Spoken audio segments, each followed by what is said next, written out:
Hey guys, welcome back to Chintu sir की class. और आज की इस क्लास में हम बात करने वाले हैं कि किसी भी इंग्लिश के सेंटेंस को या फिर किसी भी, जब आप हिंदी से किसी इंग्लिश में कोई सेंटेंस ट्रांसलेट करते हैं तो उसका जो टेंस है उसको कैसे चेंज करें। मतलब हम उसको अपने हिसाब से प्रेजेंट में, पास्ट में, फ्यूचर में कैसे ट्रांसलेट कर सकते हैं एक ही सेंटेंस को।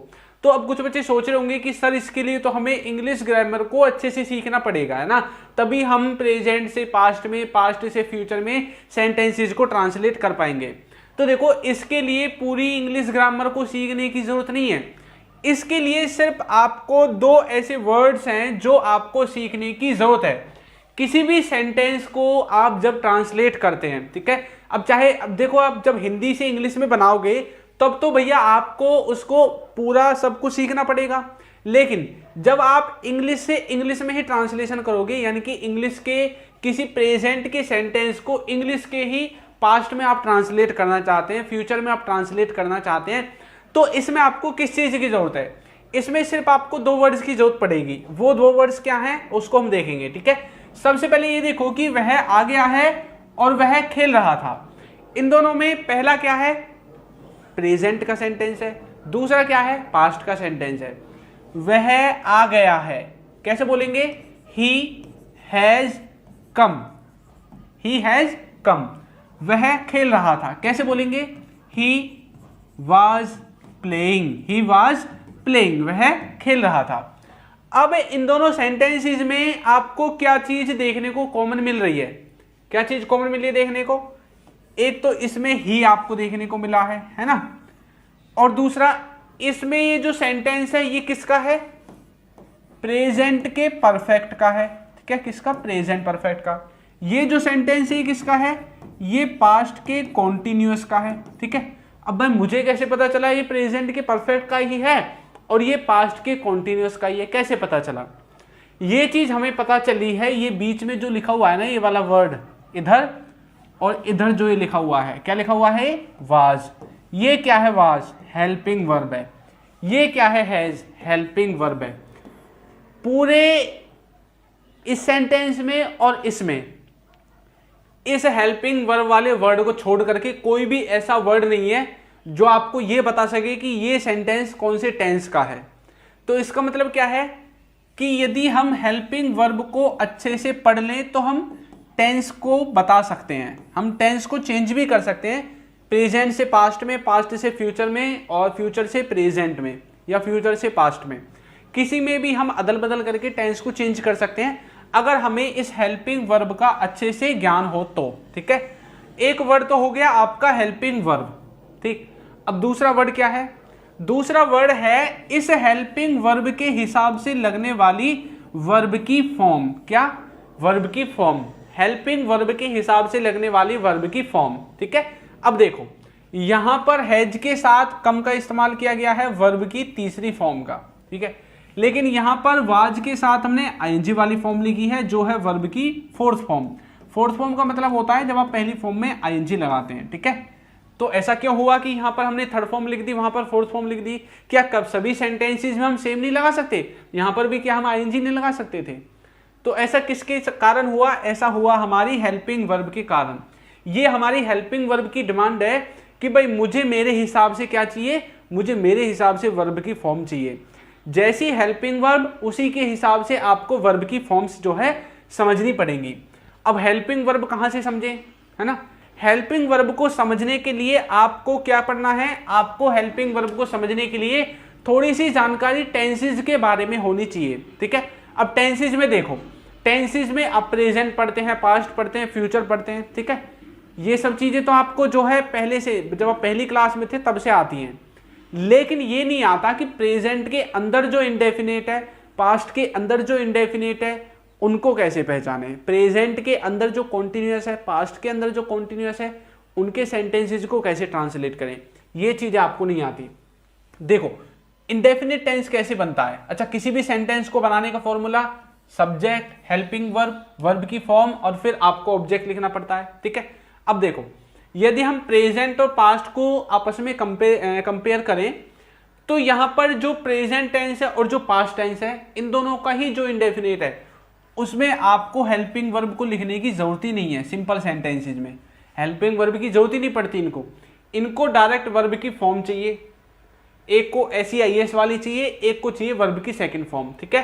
तो प्रेजेंट के इंडेफिनिट में हम क्या करते हैं, वर्ब की फर्स्ट फॉर्म में SEIS लगाते हैं और पास्ट के इंडेफिनिट में वर्ब की डायरेक्ट सेकंड फॉर्म लगाते हैं और इन सब के बाद लास्ट में ऑब्जेक्ट लिख देते हैं, ठीक है। अब इसका मतलब क्या होगा, यदि कहीं पर प्रेजेंट इंडेफिनिट हमने पहचान भी लिया, हमने SEIS देख के पहचान भी लिया कि ये प्रेजेंट के इंडेफिनिट का है, स्ट्रक्चर को देख के पहचान भी लिया कि प्रेजेंट के इंडेफिनिट का है, तो इसका मीनिंग क्या है? इसका मीनिंग ये है कि कोई भी काम, कोई भी व्यक्ति जो रोजाना करता है या जो काम अक्सर होते रहते हैं, मतलब कोई व्यक्ति किसी काम को करता है, अब चाहे वो रोजाना करता हो, एक दिन छोड़ के एक दिन करता हो, ठीक है, यानी कि वो अपनी हैबिट को चाहे बता रहा हो, ठीक है, यूनिवर्सल ट्रूथ को बता रहा हो, ये सारी चीजें आपको किसके अंदर रखनी है, प्रेजेंट इंडेफिनिट के अंदर, ठीक।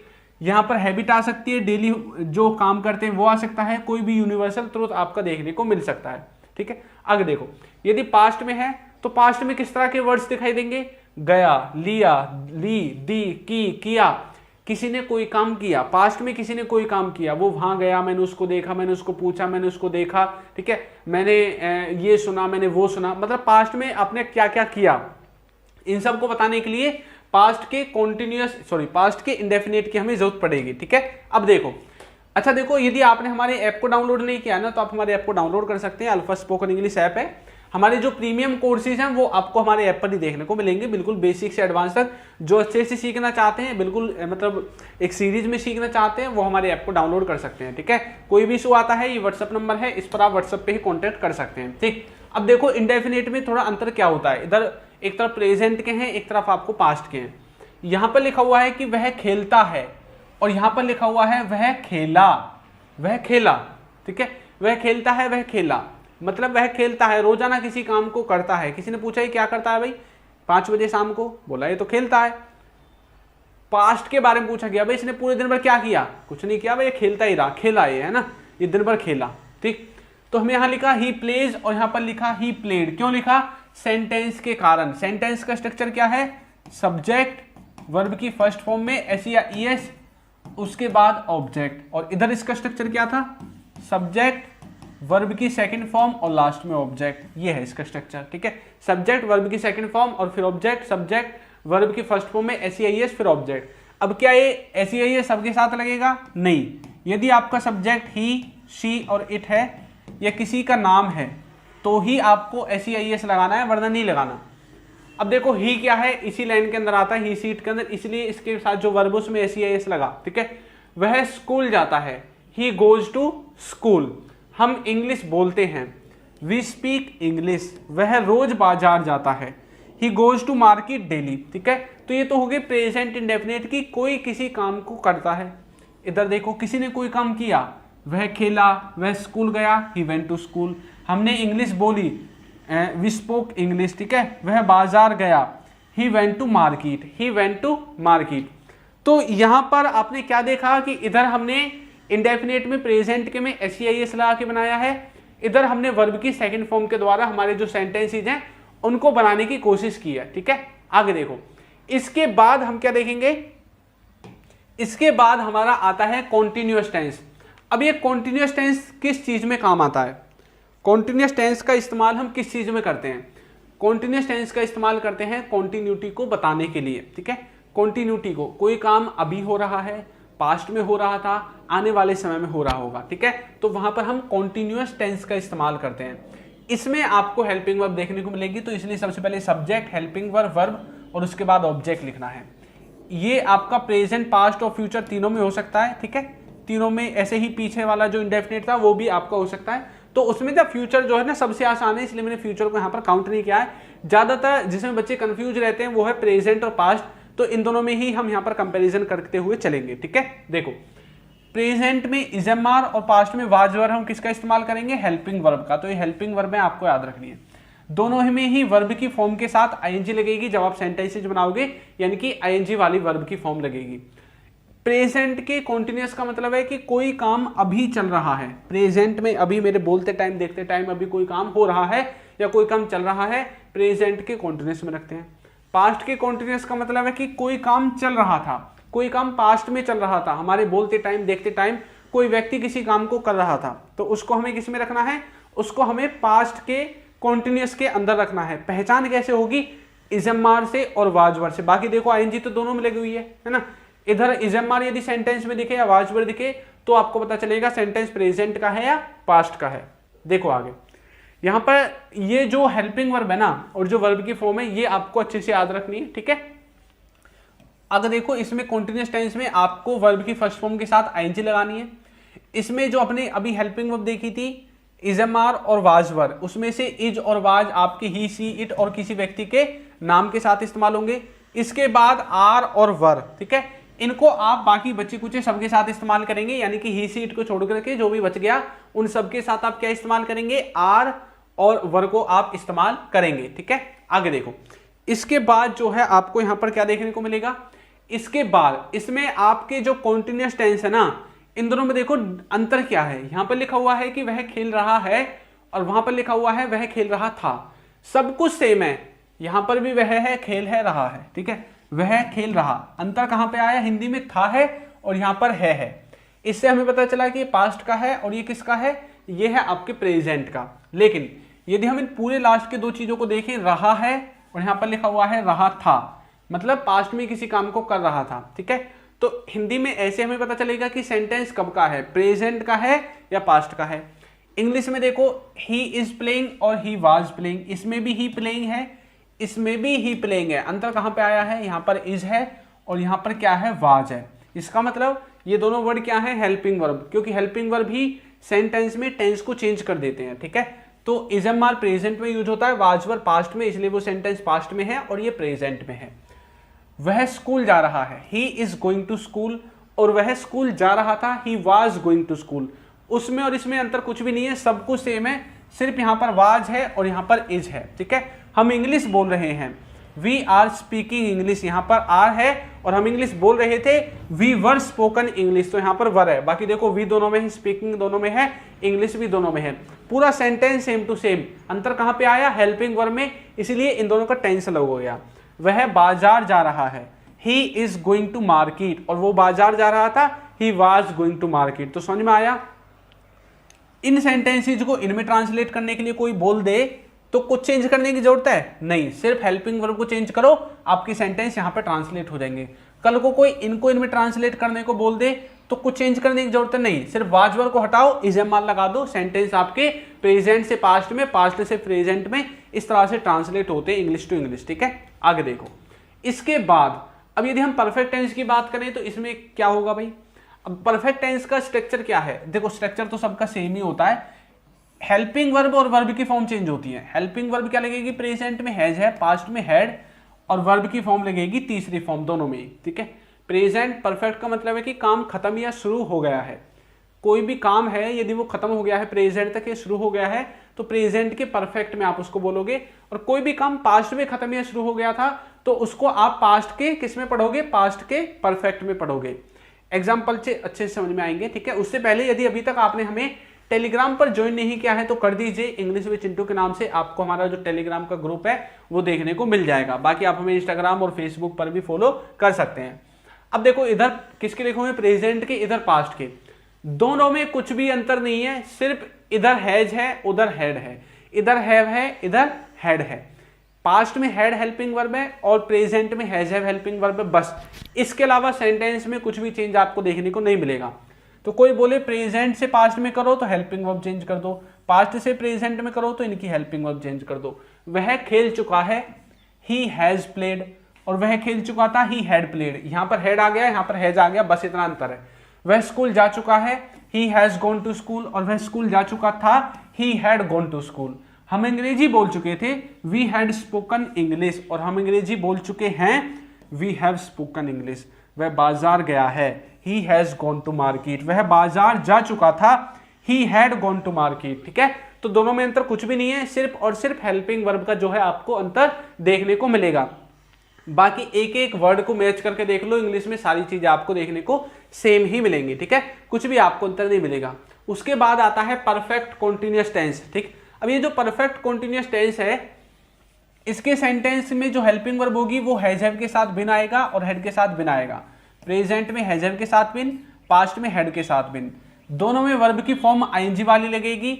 और इसमें एक बात और आपको याद रखनी है, इसमें हम टाइम को बताने के लिए सिंस फॉर का इस्तेमाल करते हैं। किसका इस्तेमाल करते हैं? सिंस का और फॉर का। किसके लिए इस्तेमाल करेंगे? टाइम को बताने के लिए, ठीक है।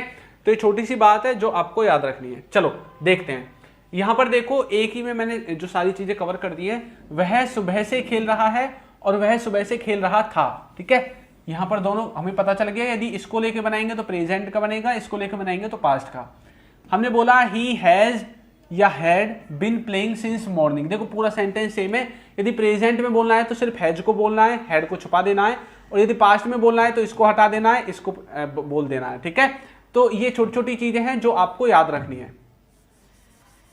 चलो आगे देखें। इसके बाद है कि वह 2 घंटे से स्कूल जा रहा है, ठीक है। He has been going to school for 2 hours. और यदि ऐसा बोलना है कि वह 2 घंटे से स्कूल जा रहा था तो बोलेंगे he had been going to school for 2 hours, ठीक है।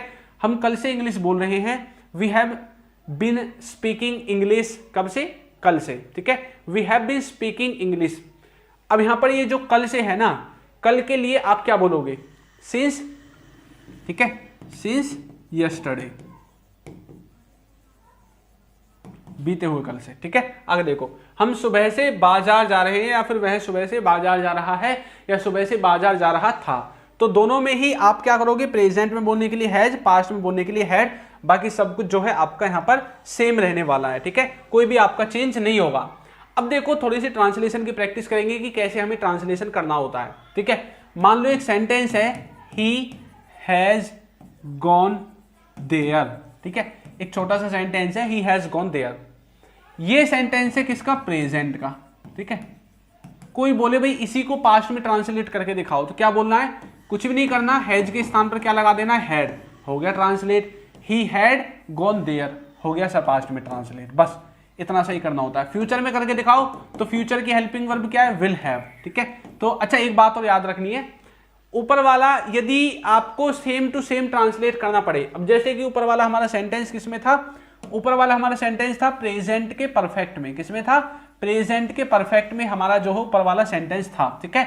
तो यदि आप उसको प्रेजेंट के परफेक्ट में ही पास्ट के परफेक्ट में ही ट्रांसलेट करेंगे, जैसे कि ही हैज गॉन देयर, ठीक है, ये किसका है?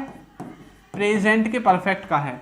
अब यदि इसी को सेम टू सेम पास्ट के परफेक्ट में ट्रांसलेट करना पड़े, पास्ट के परफेक्ट में, परफेक्ट होना चाहिए दोनों में, तो सिर्फ आपको किसका चेंज करना है? एक वर्ड का। वो क्या है? Helping verb. तो हम यहां पर सिर्फ लिख देंगे हैड, ठीक है। बाकी आपका ट्रांसलेशन हो जाएगा। लेकिन वो बोलने लगे भाई इसको पास्ट के परफेक्ट में मत करो, इसको पास्ट के कॉन्टिन्यूअस में करो। किसमें? पास्ट के कॉन्टिन्यूअस में करो। अब भी कुछ नहीं करना, जो हमारा सब्जेक्ट है और जो लास्ट के वर्ड है वो तो सेम रहेंगे, लेकिन अब 2 चीजें चेंज होंगी, वर्ब और हेल्पिंग वर्ब। तो पास्ट के कॉन्टिन्यूअस में क्या इस्तेमाल करते हैं? वाज और वर। तो ही के साथ क्या आएगा? वाज आएगा। अच्छा, वाज के साथ गॉन तो नहीं लिख सकते, वाज के साथ कौन सी फॉर्म आती है? आईएनजी वाली। और यहां पर क्या है? ये गो है, तो गो में कौन सी फॉर्म लिखनी है? आईएनजी वाली। कैसे बोलेंगे? ही वाज गोइंग देयर, बन गया भैया पास्ट के किसमें? कॉन्टिन्यूअस में। तो ये छोटी सी ट्रांसलेशन की टेक्निक है जो कि आपको याद रखनी है। अगर आपको ये चीज याद रहेंगी, हेल्पिंग वर्ब और वर्ब की फॉर्म, तो किसी भी सेंटेंस को आप आसानी से ट्रांसलेट कर सकते हैं, ठीक है। चलो आपके लिए प्रैक्टिस के लिए है, वह घर गया है। इसको आपको मुझे कमेंट करके बताना है कि इसकी इंग्लिश क्या होगी। बाकी अगर आप हमारी ई बुक्स वगैरह, नोट्स वगैरह बाय करना चाहते हैं तो आपको वीडियो के नीचे दिख रहे होंगे, वहां से जाकर आप बाय कर सकते हैं, ठीक है। आपको वीडियो कैसी लगी है जरूर बताइएगा, और यदि अभी तक आपने हमारे चैनल को सब्सक्राइब नहीं किया है तो चैनल को सब्सक्राइब कर दीजिए, वीडियो को लाइक कर दीजिए, और एक अच्छा सा कमेंट करना बिल्कुल ना भूलें। Thank you.